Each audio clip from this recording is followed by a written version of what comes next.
come to the back lavatory and they just are pulling on the ashtray or punching the wall and the door's not opening and you're like, what's your deal? And then you realize, oh, you've never been on a plane before.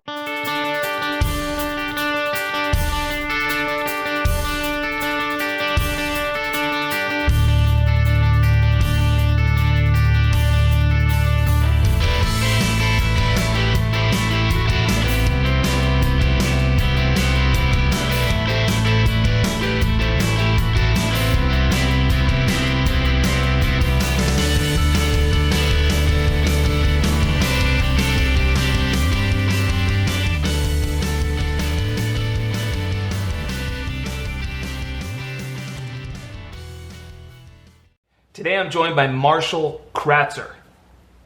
Kratzer? Kratzer. Marshall Kratzer. Kratzer. It doesn't matter. Kratzer. Marshall spent the past 3 years as an Alaska Airlines flight attendant, and prior to that he spent 2 years as a Frontier Airlines flight attendant based in Denver. So Marshall, hello. Prior to going any further, thanks for coming on. Oh man, I am so stoked to be here. That's awesome.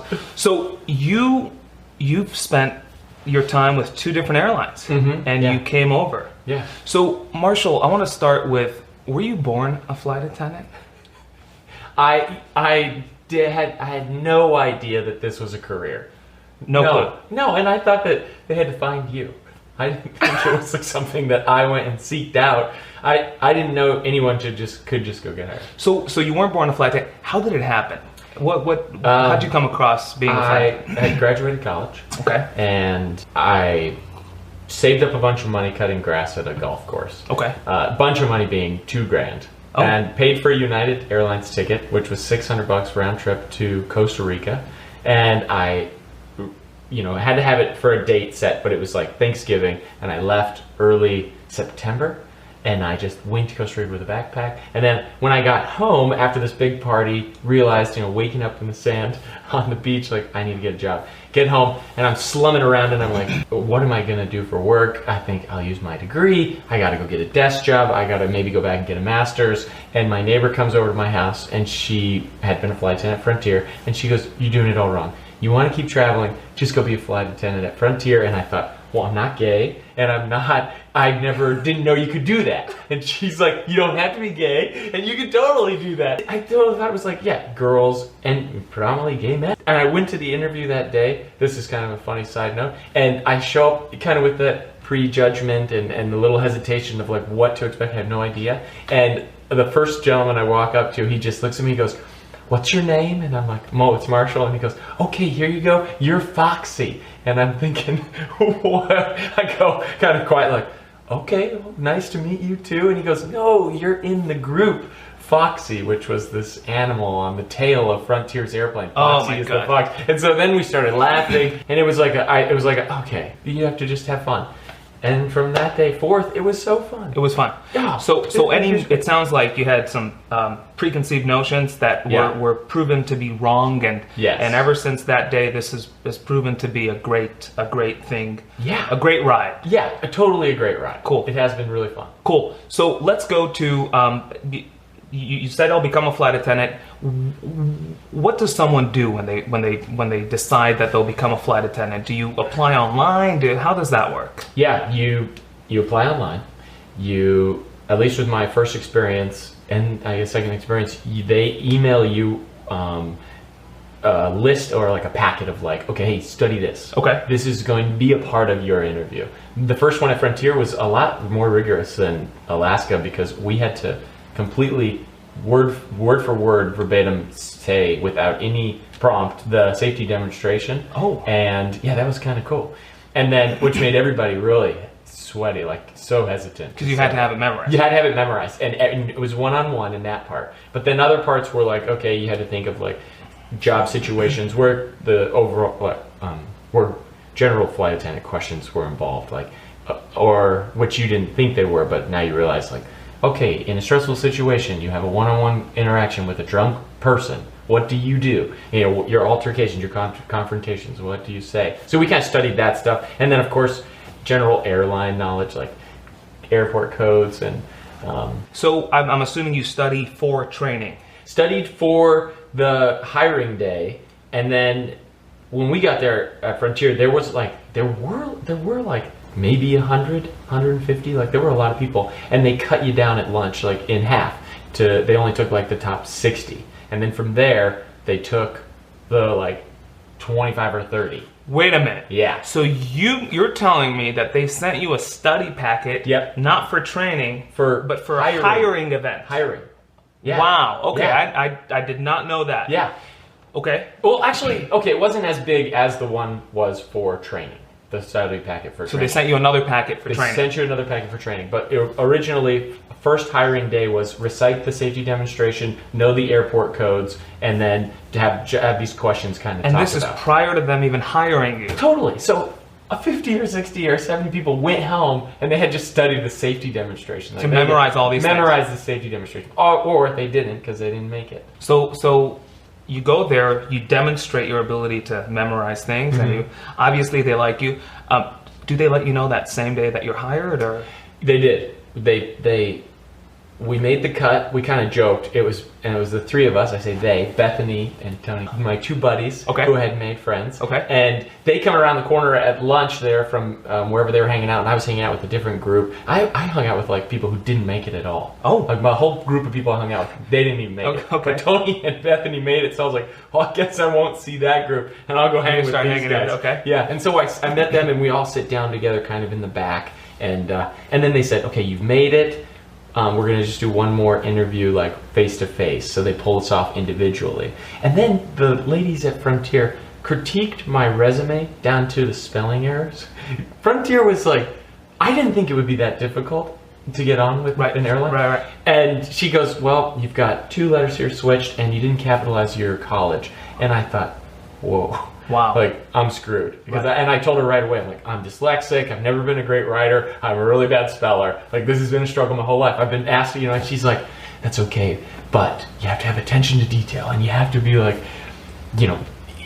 she's like, it's not the best work we've seen. And I was just like, shot down. Oh, After making it that far, but she's like, but we like you. Wow. You're a nice guy. I think you have what it takes. I was like, okay, thanks. Hope I never have to spell anything. Write up So you get past that, they hire you, and do they give you a training date?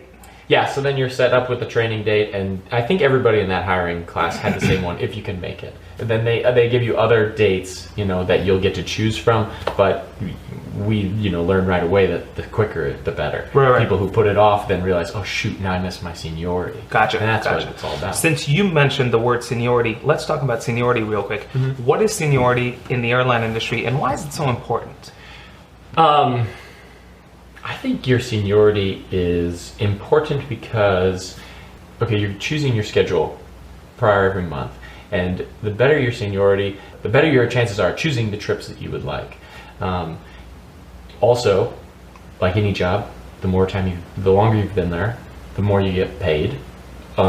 Typically, it's all about having that seniority so you can choose what you want to work, so that your quality of life, I think, is better. So in all areas, how much money you earn and quality of life, all Totally. that. The sooner you get in the door, the better off you'll be quicker. Totally. So you complete training, and the reason initially you got on with Frontier was because you lived in Denver and Frontier was in Denver. Yeah, it was. So it was just one of those, I live in Denver, it's my hometown airline sort of thing, and I'll get on with them. So then you start flying with Frontier. Do Frontier have a reserve system and line holder system, or how is that? Yeah. From there I was able to learn, when you're on reserve, you get the calls, of course. Their reserve was typically about a year, like ours was, depending on what base you were at. Although, every base has a different seniority or reserve time. Their line holders were about a year in Denver. Wow. Then you could be a line holder and you didn't get dropped back unless dramatic changes happen to an airline, like they change their direction of what they want to, how they want to be. And for those who don't know, a line holder is you get a set schedule each month. Set schedule each month. You get to choose the trips you're going on, and you'll know where they are ahead of time. Reserve, they call you and they say, hey, you got 2 hours, get to the airport, you're going to New York. Or you're just going around the corner to Bozeman, Montana or something. So you have no control over where you're going to? Yeah, you have no control. Yeah. Did you have control over your days off? You did. And that was where seniority also helped. You could choose, as you were more senior, then you could choose weekends, or instead of just always having to get off Monday, Tuesday, Wednesday. So when someone is on reserve, for those who are looking to become a flight attendant, there's just like there's seniority with a line holder, there's seniority with reserve, which would maybe not determine where you'll fly to because they'll call you and send you someplace, but it could determine your days off. Yeah, totally. And you could hold weekends off. Totally. So you could be a senior reserve person. Uh-huh. Gotcha. Cool. How long do you spend with Frontier prior to saying, I want to get on with Alaska, or is that not the way it went? I actually I didn't really want to go to another airline. And I didn't even know Alaska was an airline. Okay. Because I had done it, the airline thing, and I didn't research like what other airlines were out there. Of course I knew the bigger ones, and the only way I knew that I was about Alaska and wanted to go there was when Bethany, her and I, we started dating, and she goes, hey, let's move to Alaska this state. And what was Bethany doing? Who's Bethany? So Bethany is a flight attendant that I meet in training, or at the hiring event. That same story I told you, she's there, Tony and her come around the corner, and we become pals, and we were good friends for about a year, and then after that, started dating, and she asked me, okay, let's go try another airline. Our airline, Frontier at the time, was changing directions. They changed to an ultra low-cost carrier. The environment was more hostile than we wanted it, and she had done her research, as she does. She looks at, like, it's all planned out. So she decided Alaska gets paid more for starting, and the contract seemed better. The contract being, duty, how long you have to be on an airplane, to bases and direction, like bases of where you'll be located and where they're flying to, and the overall satisfaction of like the employees that she had met said it was a really generally happy place to work. So Bethany is a girl who got hired with you at Frontier as a flight attendant, and then about a year in, you guys began dating, and she decided Frontier's taking a direction I'm not so happy with. Yep. Let's see if I could get on with Alaska. So she applies with Alaska, she gets hired. Meanwhile, you're at Frontier. Well, we both decided we tried to get hired together. We'd moved to Anchorage because that was their most junior base. Oh, you got hired before her? I got hired before her. Okay. I got hired before her, and she unfortunately hit the hiring lull where they closed the hiring window. And so she had to wait another 6 months and then even to a year to get hired on. So when we moved up to Anchorage, I was based there, started that off, told her about what she needs to, what it's kind of like. She was excited. She didn't want to quit because she's such a hard worker from Frontier. Right. So she changed bases to Chicago, which was easy. You just put in the paperwork. You say, hey, I want to go to a new base. They say, okay, you're going to be in a new base in a month. They're not going to pay for your travel expenses, depending on what your situation was. But if you're deciding to move that second time, the first time they'll pay for it. Like when we moved to Alaska, they were like, okay, here's what they give us. Like we could ship 700 pounds for free on Alaska planes up to Anchorage, and so we did. We were like, we're taking full advantage of it. And then after that, we get a reduced rate of their air cargo, which Alaska has fantastic air cargo, which was cool. Yeah. How do you go about completely changing cities and to a place you've never been to, working for an airline you've never worked for? What would you tell someone who's maybe worried about that, who's heard some things?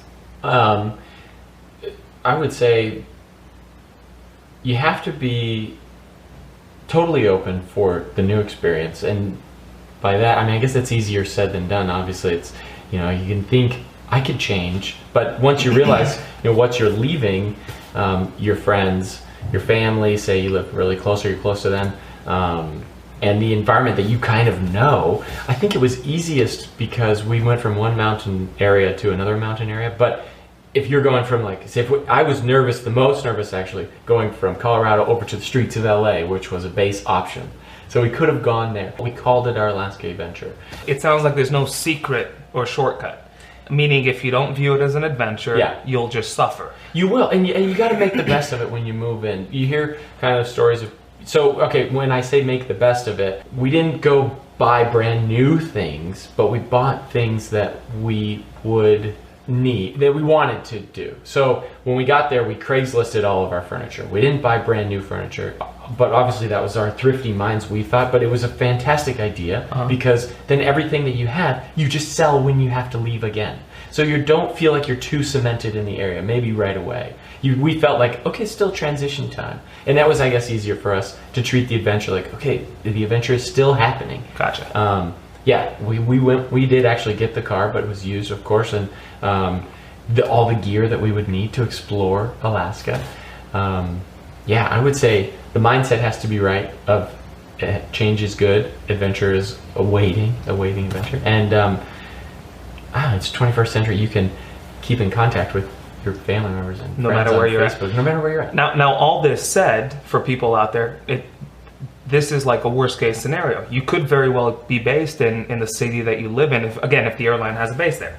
All these things are dependent on the airline's needs and where do they need their flight attendants situated at for operational needs. So that's what that sounds like. And one last thing too, if you don't like where you're at, it's never temporary with the airline. Oh, you mean never permanent? It's never permanent.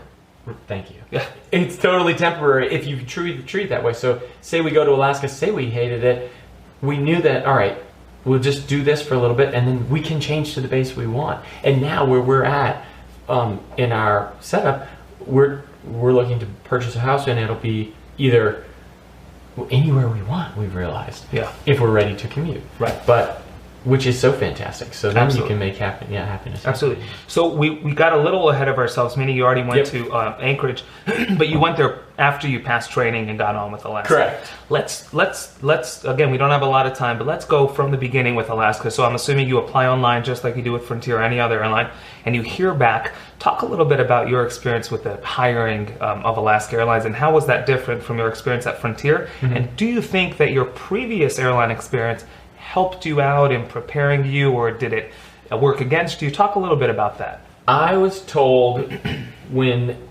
interviewing for another airline, after having worked at one, you have to pretty much forget about the old airline. Because if you come in with this understanding or this like head honcho and I know what you gotta have that confidence, of course, because confidence in any interview is critical. But if you come in thinking, I've done this before, I don't need to be putting myself in the same situations I was in that first interview, you're wrong. Go back to that state of mind where it was, I'm going to meet everybody in the interview room, I'm going to smile still, I'm going to, put my best foot forward, and I'm going to treat this like a new experience and a new adventure. I'll talk about my past experiences, of course, but it's not everything. It's almost like I considered it like a stepping stone, and I said these are things that I learned from this airline and it really helped me to become this, and I want to continue that journey.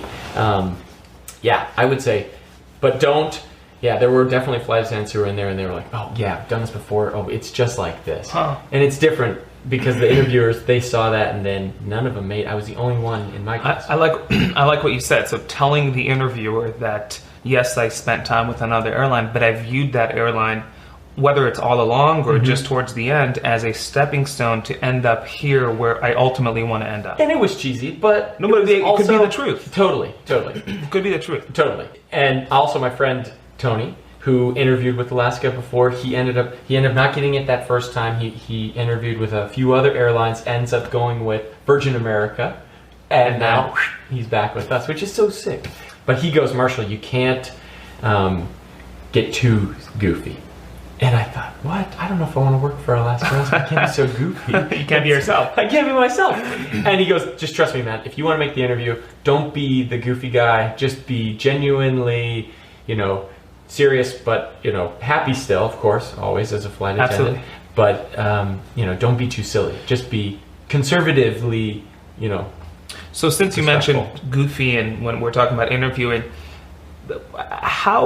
what's the balance of kind of restraining who you are in the day-to-day life during the interview and then getting on, and then kind of sort of releasing back into who you are once you're on the airplane, hired as a flight attendant. What's the balance there? It definitely is a balance, and we all have jokes or like the way we want to act. We wish we could act all the time, but I think with any job, it's the professional appeal. You have to be professionally appealing, and to get respect. Honestly, as like a flight attendant, if you're too goofy, maybe you couldn't, in a sense, put down or be somebody who could take action or maybe needed to in a situation that would call for that. I just remember I took it seriously when he said, "Don't be so goofy," but I still told jokes and was smiling. Yourself. Yeah, but I didn't go out of my way to tell jokes. If it was in that scene, okay, it was appropriate. Got it. Definitely, I guess, appropriate level.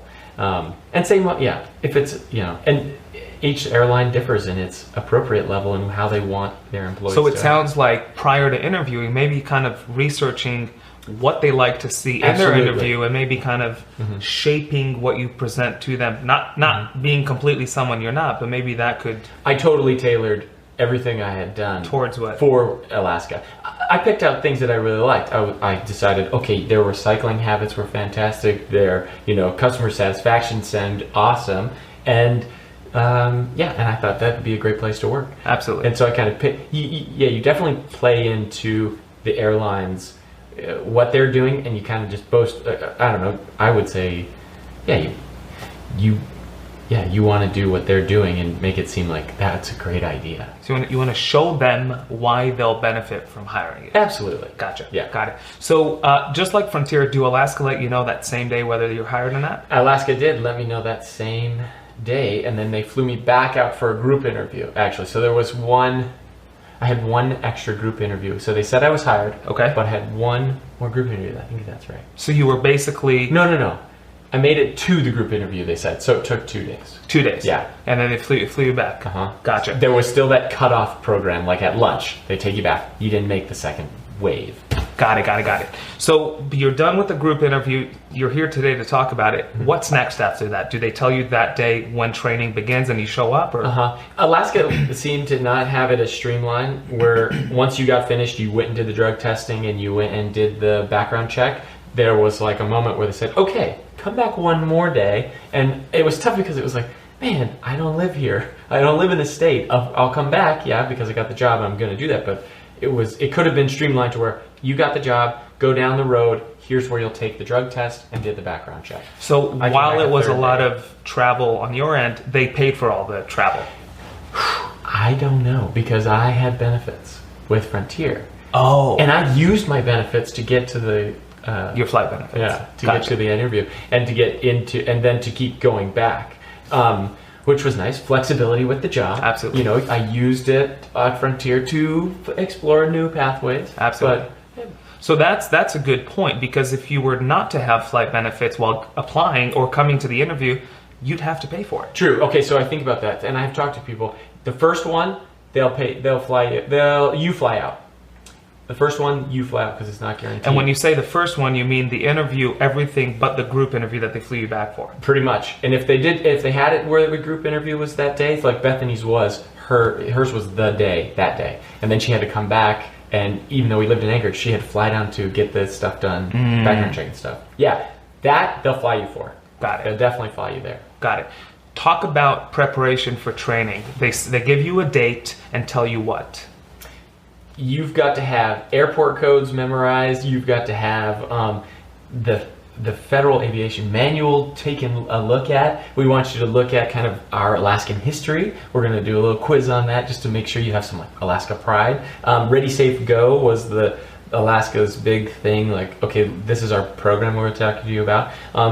Not too many aspects of safety, but like your physical demands, I guess. No, that was in the interview. But a lot of it was like, get ready to learn a lot of information about safety equipment, airport codes, and then learning day-to-day uses of required items, report times, checkout times, rest periods, becoming familiar with what's legal and not legal for your lifestyle that will be that you're going to do.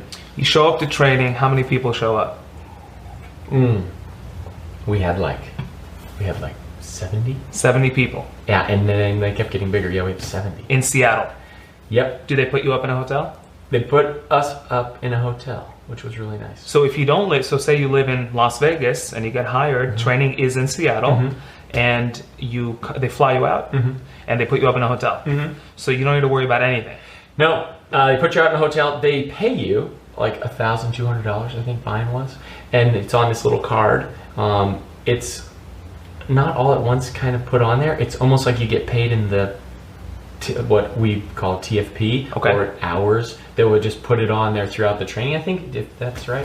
And then some people would just use that to eat. I didn't even use that to buy groceries. I think I saved that for a down payment on an apartment once we got started, and whatever other utilities I had to take care of. But I saved up about $500 to $600, and that's really all I used was like $500 for the 6 weeks. And I just bought groceries, brought them back to the hotel, cooked, prepared lunches every day. Certain days of the week they'd feed you training, but a lot of the time was you provide for yourself as you go, but you still get some money going out of it. So don't count on them to feed you. Right, I treated it as you've been paid way less. You're going to make this amount of money when you exit. Why not just have it all at the end so you can use it for what you need to when you move? Nice. So it's nice to hear that you have control over what you want to do with that money. And a lot of people would freak out. Exactly. They didn't spend it as wisely. Got it. I would say. Got it. They did their thing. How long does training last? Ours was 6 weeks. 6 weeks. Frontier. We were in this like experimental program where we did it in 4 weeks, which was quick, or 5 weeks. 6 weeks was typical. With Alaska? Yeah. 6 weeks. And 6 weeks is over, you graduate. When are you a flight attendant serving Coke on an airplane? The next day if you want. You can pick up a flight before your scheduled, before your month schedule starts. So we got graduated on the 24th of the month. People had the option for that next week to pick up trips. You could pick up 2 if you wanted to. If not, you can use that time to move and do what you need to do. So we used that week to move everything to Alaska. So you have about a week or 2 that they give you. Yep. Sometimes it's the whole month. Classes finish on the 3rd of the month, and then they have the whole month where they can only pick up 2 trips, which stinks. But they wanted to start us off, I think, day one of a month. Got it. So now I know Alaska has bases in multiple cities, and training happens in Seattle. Assuming Alaska needs, again, we spoke about the operational needs and them positioning flight attendants. Assuming they need, out of the 70, they need 20 in Anchorage, 20 in Seattle, 20 in Portland, whatever. How does that process work in determining who goes where? Your seniority in training. Okay. So if you are... ours was based off of age, so if you were older, you got to choose, you were the first selection of your preferred base for that training time. Ours was Seattle, LA, and Anchorage. We applied for the Anchorage guarantee, but there was mostly Anchorage and LA, I think. No one got Seattle. No, some people got Seattle. Okay. And everyone who wanted Seattle was typically older. Everyone else, I wanted it anyways. I didn't think I had a choice, actually. Got it. So at the age of 25. So in training, the company provides everyone with a sheet that says where they need people, and then based off seniority, everyone bid, and then everyone get awarded based off their seniority. Correct. So, like we said before, someone who lives in Seattle and applies for Alaska and wants to be based in Seattle, if they're 20 and there's people who are 60-year-olds in class, and they're on the bottom of the seniority list, and Alaska only needs 2 people in Seattle, chances are slim, but never say never. Right, never say never, but they just switched it. Oh. Because of the transition and the merger, it's now based off of last 4 of your social. Oh. Which is more randomized. Your seniority is now based off of your social. So people who are living here, which, say you have been here for 30 years and you're in your 50s, it's going to make it more difficult, I feel like. So no longer, if you're older, you're more senior in class. True. So that's happened. What day is it today? It's September 2018. So that's awesome. So you could be 21 and you could be the most senior in their class. You could be. in training. Totally. Cool. Do you need to be very knowledgeable in the medical field to be a good flight attendant or not? No, not at all. And why not? Because you're going to call on somebody in the aircraft and you're going to get on the PA and say, is there a licensed professional, medical professional on the plane who can, help us out? And all the light up, you'll get like 20 people from, I'm a foot specialist, at an ER, and it's like to I'm an EMT and a firefighter.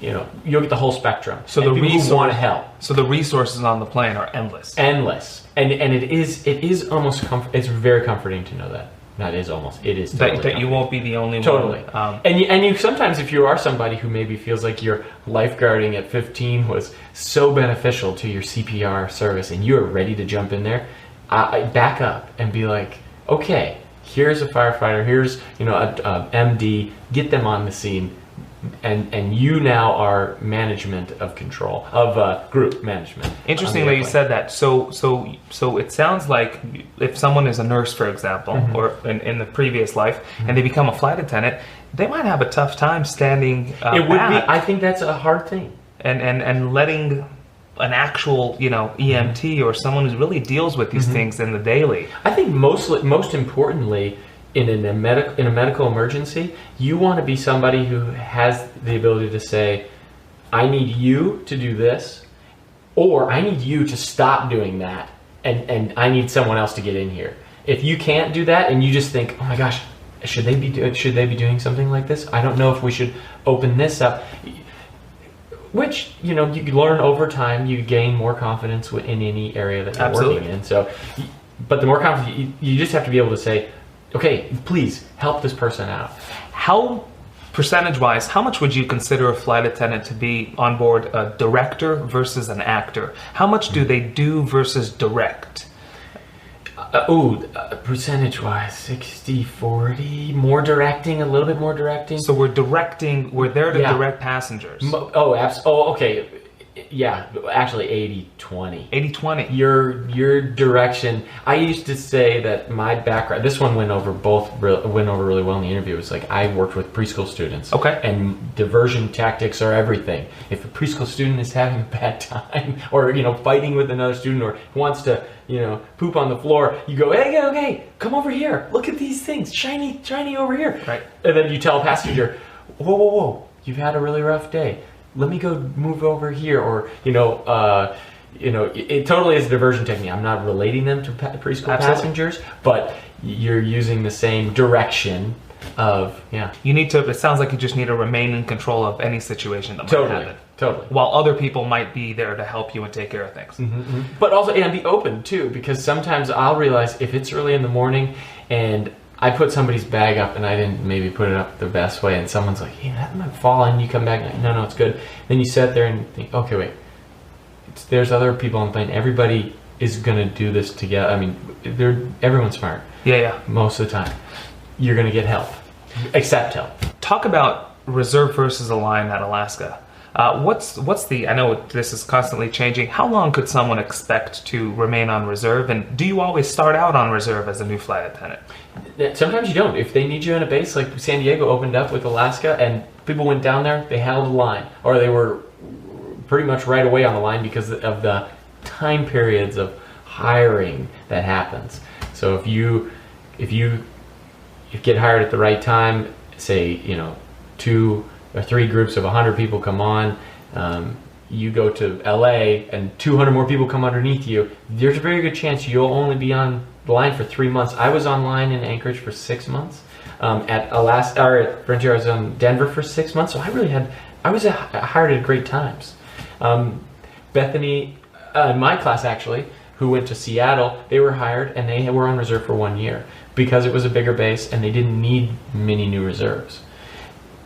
There are a lot more flight attendants there as well. So it sounds like it's always operational needs, totally. And it's constantly changing. Totally. So for someone to enter the industry with no expectations or any guesses as to how long I might spend on reserve would be the preferred for their sake. Yeah. So you won't be disappointed if it were not to turn out that way. Yeah. In terms of trips and how, I know there's 1-day trips, 2-day trips, 3-day trips, 4-day trips. What could one expect? How do they work? Do you fly and go to a hotel? Explain what a trip looks like for someone who might be out there wondering. Let's take a 3-day trip, for instance. Let's walk through a 3-day trip. Okay, I just got back from a 3-day trip this morning. So you're the perfect person to talk about those specific cities you went to, so it's real. Okay. So my 3-day trip had a later report to start. It started at like... And report is what? When you show up for your... Report is an hour before our departure. Report time and then departure time will be 2 things you'll have to become familiar with. You want to show up to the airport. I pressed it. I've been used to getting to my routine of like getting on the bus, getting to work, and I'll maybe have an extra 15 minutes. Flight attendants will generally give themselves like 45 minutes to an extra hour. So sometimes they'll show up like 2 hours early just to make sure they've got everything they need. So I knew what my report time was. Let's say it was 10:30, and I left my house an hour before. Got to the airport at 10:30. Got to the airport, checked in on our devices. We have the ability to check in. You used to have to call and say, hey, I'm here. I've got everything I need. Required items or something that I had to make sure I had.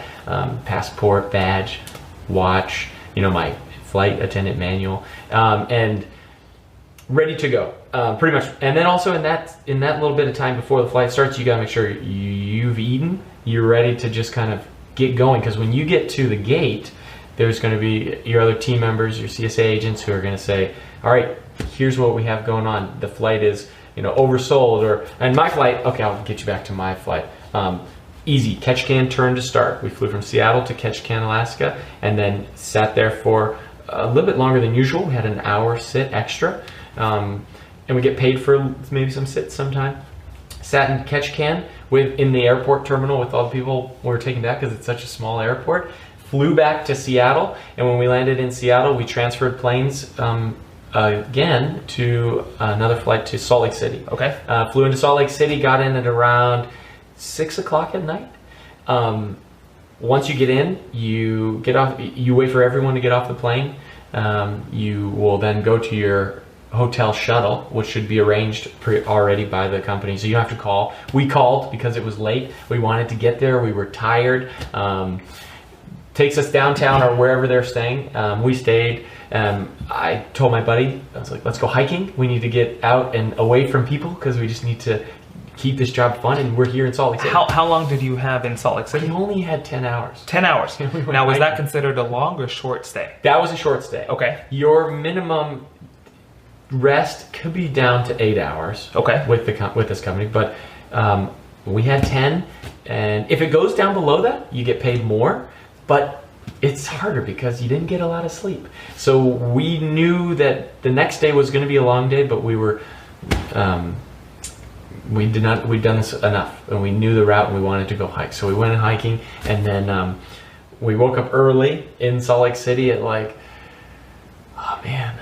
4 o'clock in the morning. Oh, okay. Yeah, which was so early because it's an hour behind Seattle time. You're used to time. You got to kind of adjust to the time changes. Right. A lot of people say just keep your watch on and just kind of live in perceived time. But don't wake up to that. You'll be late. But set your alarm and just know okay, actually, roll with the time that you're in. I take that back. Okay. Roll with the time that you're in. So it's an hour ahead. I'm gonna go to bed at this time. Okay. The next day, we were pretty tired because we didn't go to sleep right away, and woke up early, 4 o'clock. Salt Lake City, back to Seattle. Seattle out to Minneapolis, St. Paul, Minnesota, and that's like a 3-hour flight. So we came from an hour-and-a-half flight to a 3-hour flight. Landed there at about 1 in the afternoon. Went to a restaurant in the mall, sat down, and we actually bid for our trips. Had more time than we thought, but we were so tired from the night before. We got back to the hotel rooms, which now Minnesota's 2 hours ahead of Seattle. So it sounds like time zones are a factor. Totally. I fell asleep at 3 in the afternoon Seattle time. Okay. But it was 5 o'clock. 6, so it was 3 or 4 o'clock I fell asleep Seattle time, but it was 6 or 7 at night in Minneapolis. Well, I fell asleep too soon, and I just woke up at 10 o'clock at night, Minneapolis time, which is 8 o'clock, and I'm thinking, oh crap, 8 o'clock, I'm not feeling tired at all. So I kind of rolled around, did my tricks, cool down the hotel room, turn on some classical music, try to clear your head, almost meditate. You really gotta have that down. Because if you can't sleep, this work sucks. If you're considering to be a flight attendant, write down Marshall's tricks. Cool down the room, classical music, and meditate. And you'll sleep really, really good. So okay. My hand in your face. Okay. Okay. Yeah. They totally are. And then I had it easy though. One leg back from Minneapolis to Seattle. Early report, but not as early as Salt Lake City. And it was easy. Yeah. Everybody was stoked. Flight loads, let me tell you about that. Flight loads were different on every flight. That means the amount of passengers we had on the plane. On the way back this morning, we had 50 open seats. I call those the coffee runs. And yes, you deliver a lot of coffee, but there's not that many people. So I sit in the back after service when we have some downtime because we're not doing as much service. Coffee, just drink coffee, hang out. So it sounds like there was a lot of this trip was crazy, like early mornings and things like that. Yeah. Are all trips this way? No way. You can choose to avoid early mornings and you can only work nights if you wanted. So which Bethany loves. So you can do anything you want. You can do anything you want. You can work any time of the day, all day. And you could choose to just fly west if you don't like flying. If you just want to fly to Hawaii, you can just fly to Hawaii. So again, the more time you spend with the airline, the more control you have over things. And that really translates into what we just mentioned. Quality of life, totally. Quality of life. So I want to fly here, I want to wake up then, I want to do this, I want to do that. That's great. So let's say you're somebody with, kids or, me, we don't have any responsibilities, pets, children. So our trips are all across the board. Really, wherever we want to go. We're looking for efficiency. Maybe we want to make money quick, but we don't want to. There's a lot of. You can do it with these things you have. Yeah, and now I know there's such a concept of onboard positions because there's multiple flight attendants. What position were you on this previous trip? I was the B. And what does the B do? The B is the cookie man. Cookie man. He's handing cookies to people, saying, "You want a cookie? You want a cookie? Oh, you don't want a cookie? Well, yeah, that's all we got. You're gluten free? I just have a cookie. Sorry, I'll give you a tapas box for free." So I'm just snack slinger. So the B sells food. B sells food. And what do the other positions do? The other positions, the C and the D in the main cabin will come back and serve drinks. And then the A? And the A's up front working first class. First class? Yeah, with the very refined public. That's awesome. So again, back to the seniority thing. Positions ultimately become something that you have control over too. Totally, and are desired by some, and just hated by others. And you'll work with flight attendants who never work A or never work B. Nobody wants to be the cookie guy sometimes. And some love it, and that's all they do. Right, exactly. And I love being the cookie guy. Yeah, and you have control over that.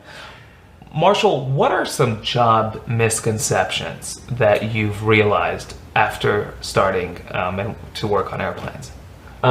You don't have to be a certain age, style almost, although the airline, you come to find and sometimes see that they hire this unique group of kind of crazy people. But the things for me were, not all flight attendants are gay men, all the men are maybe retired firefighters or police officers or school teachers who graduated college with nowhere to go. That's what and it's all across the board. I didn't think that they made a lot of money. You can make a lot of money if you work a lot. And the time off, I had no idea how much control I would have later down the road. You kind of get the sense of it in the beginning, but then once you really start doing it, you're like, wow, this is enjoyable. We briefly mentioned, or you did mention the concept of pay scale, and the longer you're with an airline, you get paid more. Talk a little bit about that. I'm not sure as far as other jobs go in terms of pay scales, but how does that work? Not specific numbers, but what could one expect and the timeline approximately of climbing that pay scale that we're talking about? You'll start out, say, $20 an hour, and then in a year, you jump okay, $1.50, $2, and then at 5 years, you jump up $6, okay? But that's on the original jumps. So in 5 years, from when I started, I was making 20, and then at 5 years, you pretty much are making like 35. So you made $15 in 5 years. But so I would say that's a dramatic jump. But my experience is low-paying jobs in the past, college, summer gigs, and where money wasn't really what I was doing it for. I was doing it for the experience. So this has been nice to have that, I guess. How long approximately could one expect to spend with the airline from the moment they take that first step in the pay scale to when they top out? 15 years. About 15 years. Right. That's a chunk of time. That's a chunk of time. But if you're looking to be here, then that's exactly right. It's an investment. You definitely will make a good amount of money at 15 years if you're still wanting to work those longer trips, I guess. But you also get to choose the really nice ones. So since we mentioned that it's a long time, let's go to the other side of that. And I did hear that time flies by for flight attendants. Oh yeah. Why do you think that is? Once you're on the airplane and you are away from home, and then you get back home, you definitely cherish the time that you've been back. So I don't know, being away maybe sometimes you're moving, but you're not doing the same thing every day. You can get in that routine and time could go really slow, you're right. But once you're moving, I don't mean to sound so literal, right. But we're over there, and I don't know, your perceived time moves changes. by fast. Yeah. So here's a huge topic that I hear from many people who enter the industry, and that is flight benefits. Mm-hmm. Just the benefits that you get as an airline employee. What do we mean when we say flight benefits? And when it really comes down to it, how about you explain to people what it's like to travel as an airline employee, as a non-revenue passenger, so people have a good idea of what these flight benefits are? Flight benefits are a great thing to save money because if with your airline, you have benefits to fly for free on your airline anywhere that they'll allow you to. Ours is domestic, ours is domestic, and then we'll pay the taxes and fees international. But now, when you fly free, that doesn't mean you get a seat. You sit in standby, and standby is they're going to give you the seats that nobody's purchased. So if I show up to a flight as a non-revenue passenger, mm-hmm. and the flight is completely sold out by passengers who bought tickets, could I get on? It depends on if everyone shows up. So you'll see ahead of time that the seats are paid for, but you don't know who's going to make it or what circumstances for every 180 passengers that are getting on that plane. A group of 5 traveling together decides, I can't make it because so-and-so, blah, blah, blah. You don't need any examples, but someone might not make it. So you're saying sometimes a flight looks full, but if you mm-hmm. show up, and you never know if a party of 10 might misconnect or not make it in. Totally. People are coming from all over to get these flights, which is really cool thing about the job. And something that I think flight attendants take for granted is that when you do start working, you assume that people know what to do on a plane. Come to the back lavatory and they just are pulling on the ashtray or punching the wall and the door's not opening, and you're like, what's your deal? And then you realize, oh, you've never been on a plane before. And even though I've flown 600 flights this year, you've never been on a plane before. It's so cool to know that. I think that keeps me really positive about the job. We're running out of time. Let's briefly talk about recurrent training. Okay. So what is recurrent training, and what does it look like? Every year, flight attendants have to be trained again. Not the whole 6 weeks, but it's 1 day, 2 days, and it's a rehash of the new security procedures, safety and security procedures that have come along, or just to rehash, like, hey, in this situation, this is what you need to do. Remember that.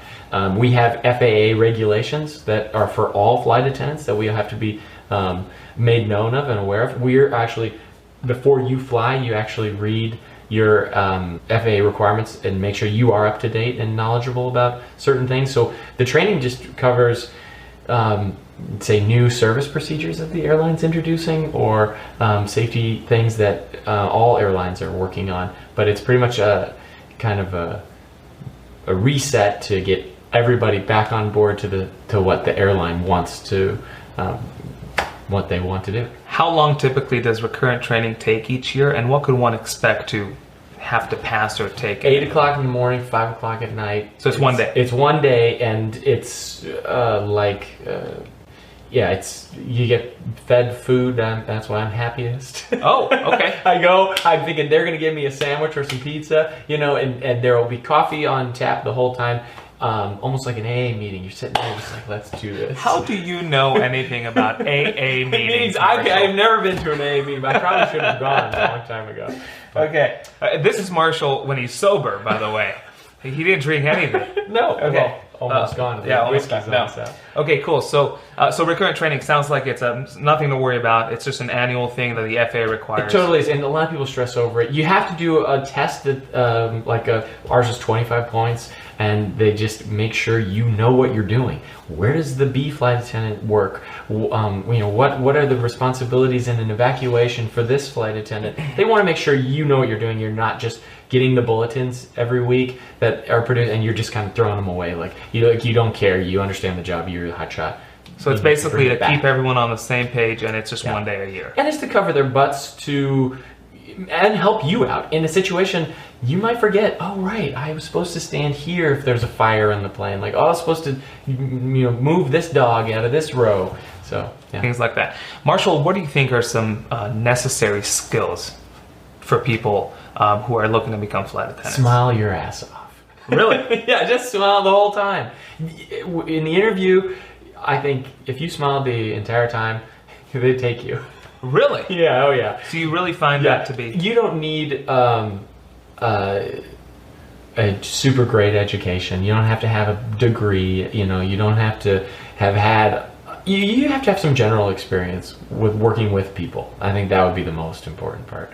But, if you're 21 and you've worked like 3 jobs or 1 job, hopefully it's in something that has related with people and you're comfortable in a group setting and you can and in a stressful situation you're going to be a director. I think that's what they look for the most. Also, if you can smile the whole time while you're doing it, you're going to be fine. Now, I want you to look in that camera and tell people out there who are on the fence or not sure or wonder, I want you to tell them why it is they should pursue their desire to become a flight attendant, and maybe a piece of advice that might calm them down or help them along the way while looking in that camera, and you can't blink while you do it. Okay, you're gonna become a flight attendant, and I know why, because I did it, and it's easy. You just have to smile, and I think I blinked, but you just have to be yourself. Keep your head in the game and remain positive, when training might get tough, or you don't think that you have what it takes in the interview process, or you're worried that, oh my gosh, I'm gonna be working on a plane all the time. Give it a try. Give it 1 year, and if you don't like it after 1 year, okay, do something different. Of course, pursue don't do something you don't like, but you can do it. It's easy. Awesome. That was great. Okay. You hear so many things, and I like that. Last question, Marshall.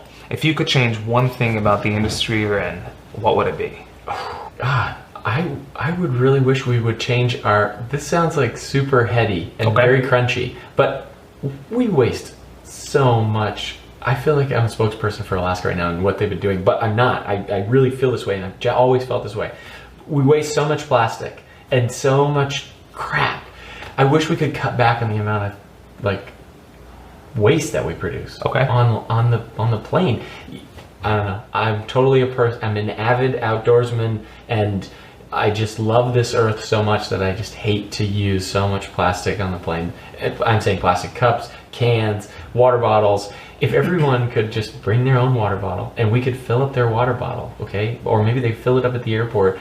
Okay, snacks, all right, yeah, we're gonna feed you snacks, but minimal packaging, or packaging that's, I don't know, eco-friendly. That would be fantastic. Change one thing, make it more, environmentally friendly. Beautiful, Marshall. Dude, for coming on. Thanks a lot, y'all. This has been fantastic.